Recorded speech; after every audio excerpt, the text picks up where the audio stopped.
explicit instructions in speaking, which, as any language skill, generally has to be learned and practiced. Therefore, in order to provide guidance in developing competent speakers of English, instructors of EFL should keep these questions in mind.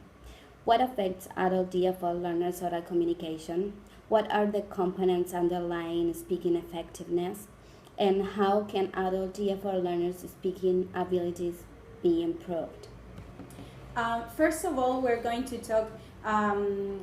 expose about the factors that affect adult EFL learners' oral communication.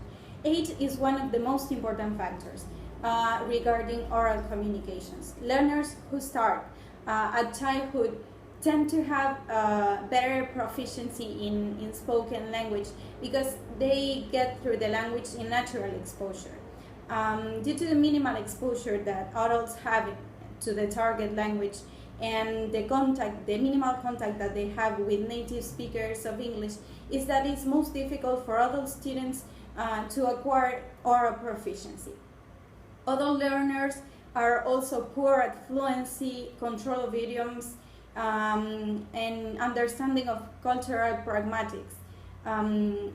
Aging process itself may affect adult learners' ability to produce and to pronounce the target language native-like pronunciation. Even if they can use words and sentences perfectly, sometimes pronunciation problems with and intonation stress and other phonological implications may occur. Another factor affecting EFL adult learners' communication is listening comprehension. Listening plays an extremely important role in developing of speaking abilities. If one cannot understand what it says, one is certainly unable to respond. So speaking is closely related to or interwoven with listening, which is the basic mechanism through which the rules of language are internalized. The fleetingness of speech, together with the features of spoken English, loosely organized syntax, incomplete forms, false starts, and the use of fillers, undoubtedly hinders EFL learners' comprehensions and affect the development of their speaking abilities as well. In addition, another important factor to take into account are the social-cultural ones. In other words, shared values and beliefs create the tradition and social structures that bind a community together and are expressed in their language. Though to speak a language, one must know how the language is used in a social context. It is well known that each language has its own rules of usage as to when, how, and to what degree a speaker may impose a given verbal behavior on his/her conversational partner. Lastly, affective factors are probably the most important influences on language learners. The affective factors related to L2 are emotions, self-esteem, confidence, anxiety, attitude, and motivation. Speaking a foreign language in public, especially in front of native speakers, is often anxiety-provoking. Sometimes extreme anxiety occurs when EFL learners become tongue-tied or lost for words in an unexpected situation, which often leads to discouragement and a general sense of failure. Adults, unlike children, are concerned with how they are judged by others. This is why are very cautious about making errors on what they say. Now I will expose the characteristics of a research that has been done on this issue. The goal of the research was to determine to which extent does collocation teaching affect students' speaking ability and fluency. The research was done on Iranian ESL learners, and they were from 17 to 32 years old. They had the same background, and they were in an intermediate level.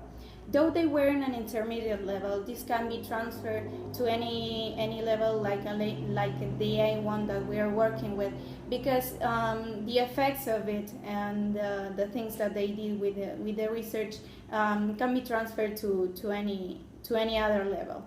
Three questions were asked at the beginning of the research. The first one is, does collocation affect significantly on the speaking ability of the learners? And the second one was, are there any relation between the knowledge and use of collocations? And the third one was, if what were the attitudes of the learners towards learning of collocations? The research was done on 40 students that were divided into two groups, one experimental and one control group. The experimental and the control group took pre-tests and post-tests on collocations, and also they had an interview on collocations and a general interview. The experimental group was taught on collocations, and the other one remained the same. The result of this research was that on the experimental group there were significant effects on speaking ability. The experimental group did much better on the post-test, and the control group remained the same. Also, both groups showed positive attitude towards learning collocations because they saw the results. As a conclusion to this, we can say that taking into account the factors that affect learners' progress in speaking fluency and applying the available options to its development, is that we can help students be more confident of themselves, and that way make their speaking fluency get better and better every time. To sum up, the functions of the spoken language are interactional and transactional. The primary intention of the former is to maintain social relationships, while that of the latter is to convey information and ideas. In fact, much of our daily communication remains interactional. Being able to interact in a language is essential. Therefore, language instructors should provide learners with opportunities for meaningful communicative behavior about relevant topics by using learner-learners interaction as the key to teaching language for communication, because communication derives essentially from interaction. In conclusion, speaking is one of the central elements of communication. Eventually, in EFL teaching, it is an aspect that needs special attention and instruction.